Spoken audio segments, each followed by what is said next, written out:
I have not actually seen a Studio Ghibli film, so I thought, why not start now? So I was researching on the different movies, and I came across something that I actually learned about before. Several years before the establishment of Studio Ghibli, Hayao Miyazaki, Aisawa Takahata, and Yoichi Kotabe. My apologies if I mispronounced that. But these three set out to create a show that sadly never was made. The show was going to be Pippi Longstocking, the strongest girl in the world.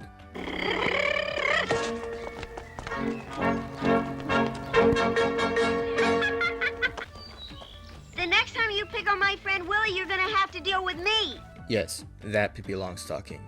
But before we start, this video is sponsored by... Actually, I have no sponsor. Aha! So let's take this back a bit to around 1969 to 1970. Hayao Miyazaki, Aiso Takahata, and Yoichi Kotobi, again apologies if I mispronounced it, worked in Toei Animation. Toei is famous for making animated films back in the day and is still around today, producing several well-known anime. But the film that they were working on together at Toei turned out to be a flop. It was The Great Adventures of Horace, Prince of the Sun. This film would be Hayao Miyazaki's first time working on animation and Aisawa Takahata first directing gig. Though a critical success to even this day, it was a box office failure, being one of the least grossing anime films to date. And because of several behind-the-scenes delays and union issues, the three decided to leave Toei to go to a production and start a television animation instead of a film. Miyazaki was said in an interview that you might be able to make more meaningful work using television, specifically children's television. And what better character for an anime for children than Pippi Longstocking? The first three Pippi books was translated to Japanese in the 60s and was very popular in Japan, so Pippi was perfect. Originally, Miyazaki thought he could just make up a Europe from imagination, the stereotypical European look, but he still visited Stockholm and Gotland as location shooting for the show, and it was nothing like he expected. It was said that he was in culture shock because in Japan it's work, and it's also very busy looking in Japan if you've seen pictures of what it looks like. But here, it is relaxed, it is very chill, the architecture is very medieval looking over there. It's very hilly, so the roads are not always so straight, and the food is very different over there as well. He absolutely fell in love with everything he was looking at. Everything he was looking at, he said, was interesting. From the way the window frames were designed, to just the regular happenings of the people there. And he captured a lot of that love in his artwork for pre-production for Pippi. And if you can see it from here, it just looks absolutely gorgeous, and you can tell how much of awe he was in of the place. I get where he's coming from. I've lived both in places that were more populated, more crowded, and places that are much more open and more country. And I get it. He's feeling that vibe of the more relaxed area. He said that he was, in many ways, living this more relaxed life through Pippi, and possibly was trying to convey that to the audience. The character designs were really good as well, because you can see that Studio Ghibli precursor to all of the designs.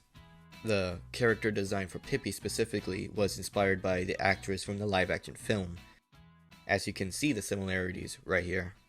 Villa Villacula was designed to match Pippi's personality, as it was the only building that was designed like a fairy tale building, rather than the actual architecture of the land.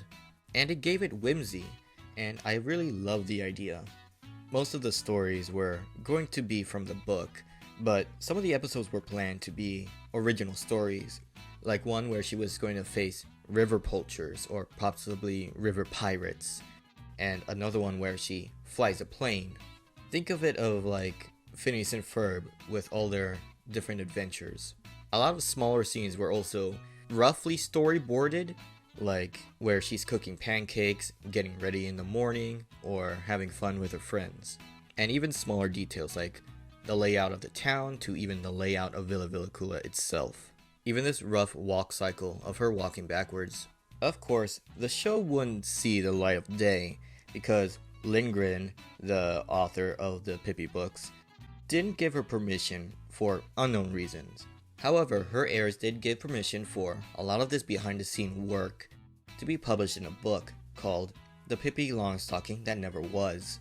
It's what I used to research for this video, but it's in Japanese and Google Translate isn't perfect, but I was able to get a lot of what was written down, including a lot of the interviews, like this part of the interview where they asked Miyazaki if he was upset that the show wasn't produced, and he said that he was, but it doesn't keep him up at night. A lot of this research didn't go to waste though. The land of Visby was used prominently for the location for Kiki's delivery service, and even more prominently, the short film Panda Go Panda recycled many aspects from the Pippi production.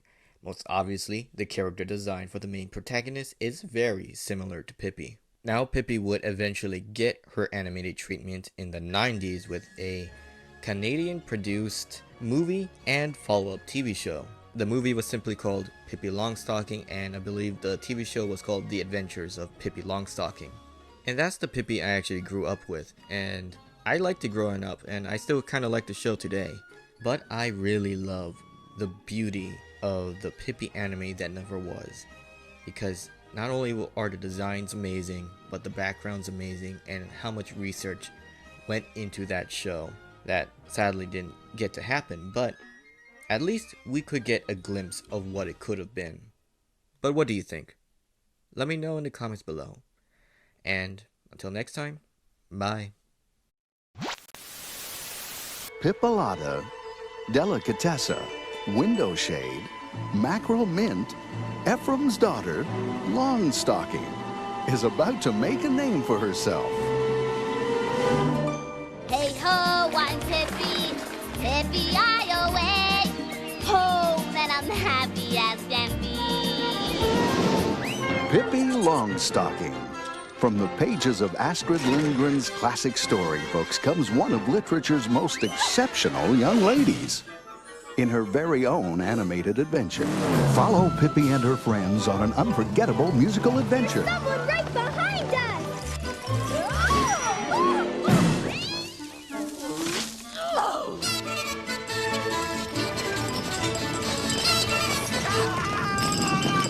Children need a little order in their lives. Especially if they can order it themselves.